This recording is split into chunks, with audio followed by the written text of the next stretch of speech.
Good evening दोस्तों। देखिए इस क्वेश्चन में दिया हुआ यदि एंगल ए और एंगल बी न्यून कोण है।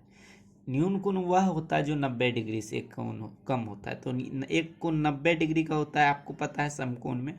तो यहाँ पे ए और बी न्यून कोण है, तो हमने न्यून कोण पहले बना लिया एंगल ए और बी को। ठीक है, सी यहाँ पे समकोण होगा, क्योंकि ये जो भी त्रिकोणमिति के अनुपात के जो भी क्वेश्चन होते हैं, ट्रिगोनोमेट्रिक रेशियो के जितने भी क्वेश्चन होते हैं वो समकोण त्रिभुज पे लागू होते हैं। तो ए बी को हमने न्यून कोण बना लिया, और जहाँ ये दिया हुआ है आपको कोस ए बराबर कोस बी, ये गिवन है आपको, तो दिखाइए एंगल ए बराबर एंगल बी होगा, यानी कि ए एंगल बराबर ये एंगल होगा। इसको त्रिकोणमिति की सहायता से दिखाना है, ट्रिगोनोमेट्रिक रेशियो लगा के दिखाना है। तो सबसे पहले आप क्या करेंगे, साइन थीटा को कॉस ए का फॉर्मूला लगाएंगे। कॉस ए बराबर क्या होता है, एक बार कमेंट करके जल्दी बताइए। तो आधार बटे कर्ण, बहुत अच्छा बच्चे जवाब दिए हैं, आधार बटे कर्ण। तो यहाँ पे देखिए आधार बटे कर्ण होता है, तो यहाँ पे देखिए आधार क्या हो जाएगा, ए के लिए इस एंगल के लिए आधार क्या हो जाएगा, आधार ये हो जाएगा ए सी। ये आधार, ये एंगल के सामने वाला जो होता है वो परपेंडिकुलर होता है, तो ये आधार हो जाएगा ए सी हो जाएगा आधार, यानी कि कॉस ए बराबर हो जाएगा आधार बटे कर्ण, ए सी बटे ए बी हो जाएगा। ए बी यहाँ पे कर्ण है ना।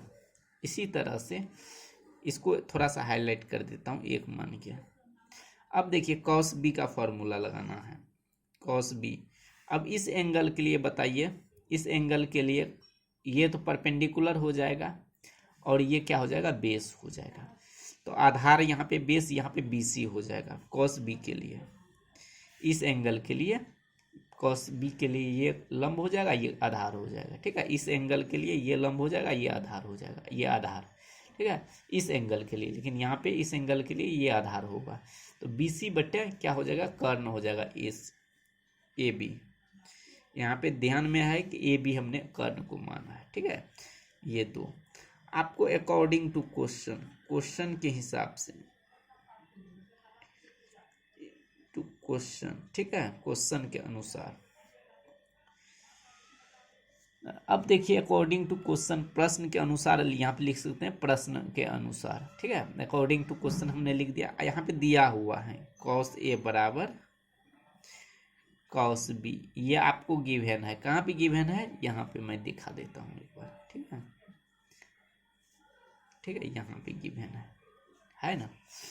अब देखिए इसके जगह पे कॉस ए की जगह पे हम क्या रख सकते हैं, ये ए सी बटे ए बी रख सकते हैं, ए सी बटे ए बी। ठीक है, और इधर क्या रख सकते हैं, कॉस बी की जगह पे बी सी बटे ए बी। अब देखिए नीचे में सेम चीज है, तो सेम चीज रहने पे कट जाता है। ठीक है, सेम चीज अगर नीचे में रहेगा तो वो कट जाता है।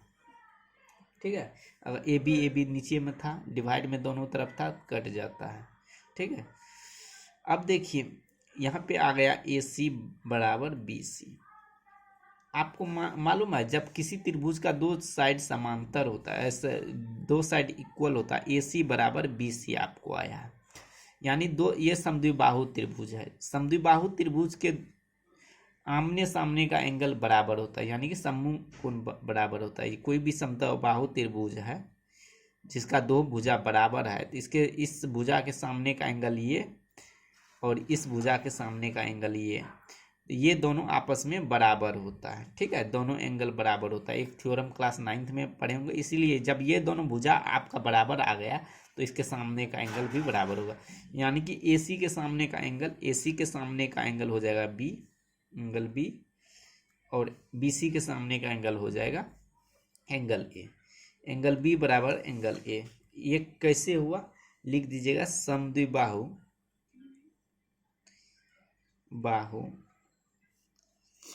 त्रिभुज के सम्मुख कोण, रीजन हो जाएगा सम्मुख कोण बराबर होते हैं। बस इतना ही रीजन लिखना है, बस ये प्रूव हो गया, ये हो गया आपका प्रूव्ड। बहुत अच्छा क्वेश्चन है। कई बार ये क्वेश्चन आ जाता है, विद्यार्थी को नहीं आने के कारण ये प्रश्न छोड़ के आ जाते हैं, इसलिए मैं इस क्वेश्चन को अच्छे से कर दिया हूँ।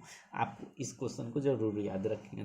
धन्यवाद इस वीडियो को देखने के लिए। अपने मित्र में शेयर जरूर कर दीजिए जो 10th क्लास में है।